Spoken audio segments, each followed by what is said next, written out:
Hey everyone, this is Sony from Abix Gaming. Welcome to a new video regarding the Coil Whine for the PlayStation 5.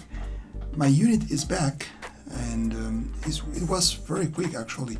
From the last video that I made, I sent the unit on Monday and it was 1 week later that I got it back.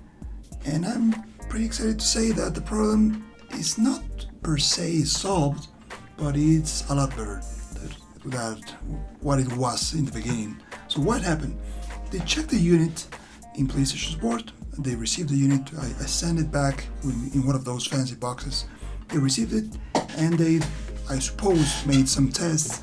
They actually made a call and they wanted to get a little bit more detail of what was going on with the unit, where did I hear the problem, and I detailed a little bit of what I was actually experiencing with the coil whine, how it triggered, how when I was, I don't know, in any open world environment, like for example Assassin's Creed Valhalla, the coil whine was there, and then if I turn off the map or put the system to rest, the coil whine disappeared. This also happens in Cyberpunk 2077, but not in such a big extent. A couple of days passed and then I had no news, and I got a new notification that my PS5 was coming back. The unit arrived, I think it was yesterday, and to my surprise, this is a new PS5.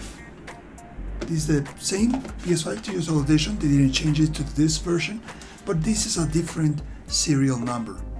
So I connected it and I ran some tests. I had to download everything again, and now with the games, I have to say that the problem is not yet solved, because there's still some coil whine. This is a different unit and it has coil whine. I think this is a problem that will be present on most PS5s, and but the good news is that this one in specific is a lot quieter than the one that I had before. When I ran Assassin's Creed Valhalla, the previous one was going crazy, but this new one is actually a lot more decent.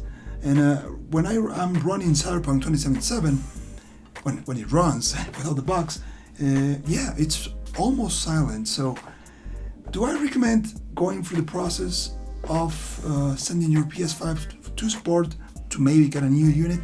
Yeah, I think it's worth it. But I would maybe wait a little bit so there are new units in circulation, and perhaps the guys from PS support have different units maybe in this 1 year guarantee period that you have.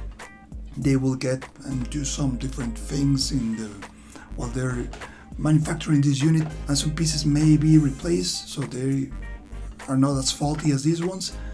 So when you buy a PS5 right now, it's basically a random thing if you're going to have coil whine or not, but I would say that for what I'm seeing and what I'm reading, this is a very common issue, and I think this will be a common issue for a while, unless the PS5 Pro gets released. So what I'm gonna do, I'm gonna stay with this. I think this is in a very decent shape. I think if this can handle Cyberpunk 2077 the way that it does, games that are coming out in 2021 shouldn't be a problem.